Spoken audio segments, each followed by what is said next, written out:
The first phase of the Electronic Patient Record, or EPR, was activated at St. Boniface Hospital in 2007. Phase 2 followed in 2008, and a system upgrade was undertaken in the summer of 2011 to increase the capacity of the system to add more functionality. I've been working with the EPR since the inception, and I was also involved with it long before the inception.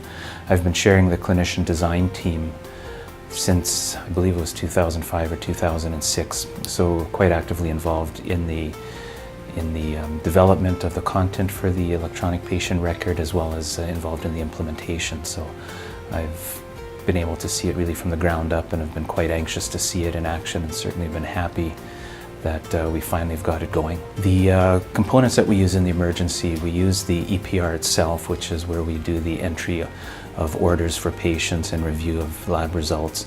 We also use patient tracking in the emergency department. The tracking board is a component that allows us to see the patients that are waiting in the waiting room, and then also where they're located in the emergency department. What the EPR allows us to do is see the lab results in real time. As soon as the lab enters those data elements into the computer, we know they're there and we can see them right away. We had a very unstable patient that was transferred to us from the emergency department. And the medical director of the hospital, Dr. Bruce Rowe, happened to be having two hats on that day. He was also doing his endocrinology. He's an endocrinologist.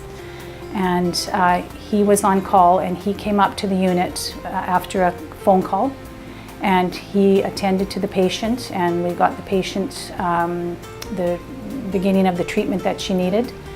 He had to return to his management capacity. He was able to keep in touch with us through the electronic patient record. There was phone calls, but when I spoke to him on the phone, him and I were talking about the same information. He was able to see the lab data that was done. He was able to put in orders. We were able to carry out those orders, and we were able to stabilize that patient. In the old state, he would have physically had to be on the unit. He would have had to been called about every new piece of data that was made available. So every lab result, we would have had to phone him with those results. So there would have quite likely been a further delay in the treatment of that patient, which in the end compromises patient care and patient safety. There have been a few instances where there have been upgrades to the system, so the EDIS and the EPR were offline for a number of hours. And no matter what people said before the system was offline, all you can hear is a bunch of people saying, "I hope it gets online soon." So we certainly find that once people are accustomed to using it, they really miss it, and no one ever said, "I'm so glad we're back in the paper world for even a few hours." They're very happy to get it back online when it's there.